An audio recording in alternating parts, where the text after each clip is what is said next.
En direct du Salon international de l'agriculture, depuis le stand de la coopération agricole, le Grand Matin Sud Radio, 7h-10h, Maxime Liédot. Sur Sud Radio, en direct du Salon de l'Agriculture, il est 7h42 et bonjour Dominique Chargé. Bonjour. Merci beaucoup de nous accueillir sur votre stand ce matin au Salon, président de la coopération agricole, mais également bien sûr agriculteur français installé en Loire-Atlantique, éleveur de volailles et de vaches laitières. Ça tombe bien, on va en avoir précisément besoin de votre expertise sur ce sujet, mais d'abord, quel bilan tirez-vous de ce Salon de l'Agriculture, 62e édition, un peu particulière? Est-ce que vous constatez aussi cette baisse de la fréquentation, cette ambiance qui a changé? Oui, alors effectivement, l'absence des bovins est de toute façon un motif d'attraction qui n'est pas là. C'est pourtant un moment finalement privilégié pour les autres espèces pour être plus visible. Donc moi, j'aurais invité les visiteurs à voir les autres espèces, les moutons et les cochons. Pour autant, il y a effectivement une baisse de la participation des visites. C'est un salon qui s'est déroulé dans une ambiance apaisée, dans une ambiance, le salon s'est bien déroulé, on sent la tension dans le monde agricole et effectivement la tension elle est perceptible et elle est compréhensible parce que des sujets à traiter et des difficultés dans le monde agricole, il y en a beaucoup. Et à ce propos, vous voulez justement pour essayer de les résoudre ces difficultés, votre combat depuis plusieurs semaines, c'est la nécessité, vous dites, d'un New Deal productif pour ce que les produits français regagnent le cœur des Français et le cœur de leur assiette. Expliquez-nous l'ambition. Oui, en fait, on a eu un indicateur extrêmement, préoccupant et même devenu inquiétant cette année. Pour la première fois en 2025, notre balance commerciale est déficitaire de 5 milliards, elle était positive de 5 milliards d'euros et elle a baissé de 5 milliards, elle est devenue déficitaire. Ça veut dire une chose très simple, la France ne se nourrit plus.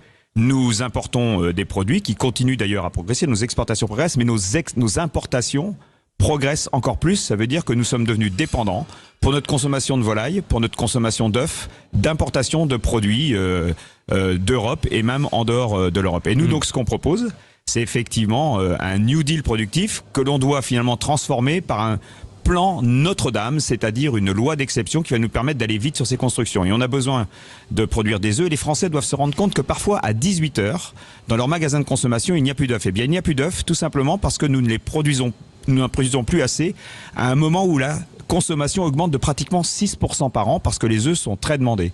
Et donc, nous devons construire pratiquement 2200 bâtiments dans les œufs et dans les poulets en 10 ans. Ça veut dire 220 bâtiments par an. Ça veut dire pratiquement 2 à 3 bâtiments par département. Mais alors, vous touchez du doigt un véritable problème qu'on abordera d'ailleurs avec la ministre de l'Agriculture qui sera notre invitée à 8h15. Ce problème, il est que justement pour construire des bâtiments agricoles, pour construire des poulaillers, pour construire de nouvelles fermes, alors tout le monde est pour. Mais personne ne les veut à côté de chez soi. Ce qui fait que dès qu'il y a un projet, il est très vite arrêté, il est très vite suspendu par des décrets, par des manifestations.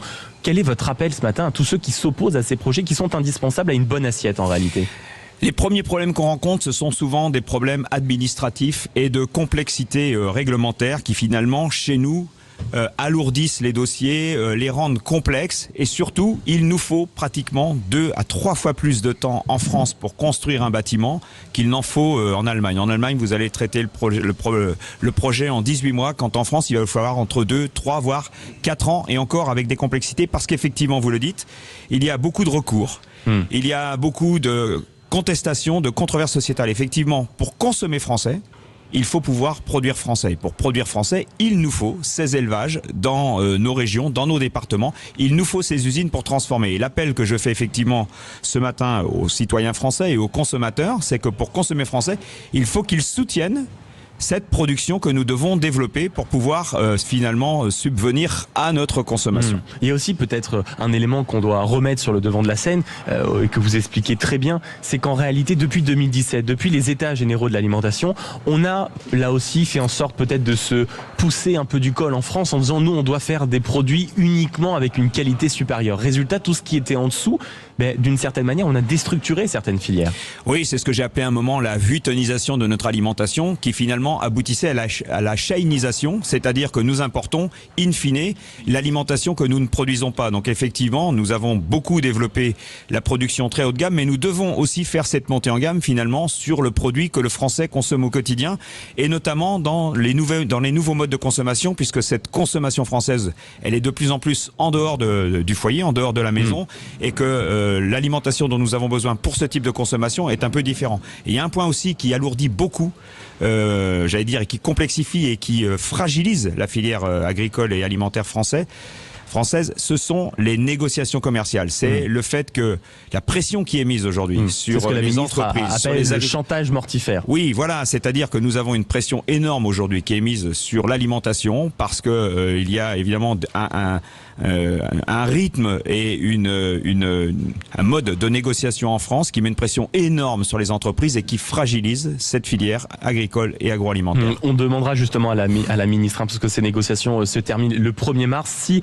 ils ont tenu compte précisément de cet appel et s'ils ont mis le holà sur ce chantage mortifère. Merci beaucoup Dominique Chargé d'avoir été avec nous ce matin, président de la coopération agricole, agriculteur français également installé en Loire-Atlantique. Et on a entendu votre appel donc à un grand plan Notre-Dame, mais aussi à la nécessité bien sûr de laisser se faire construire de grands projets agricoles, parce que sinon bien sûr il ne faudra pas se plaindre d'aliments de moindre qualité dans notre assiette. Merci beaucoup en plus de nous accueillir ici sur votre stand en direct du Salon de l'Agriculture. Il est 7h48.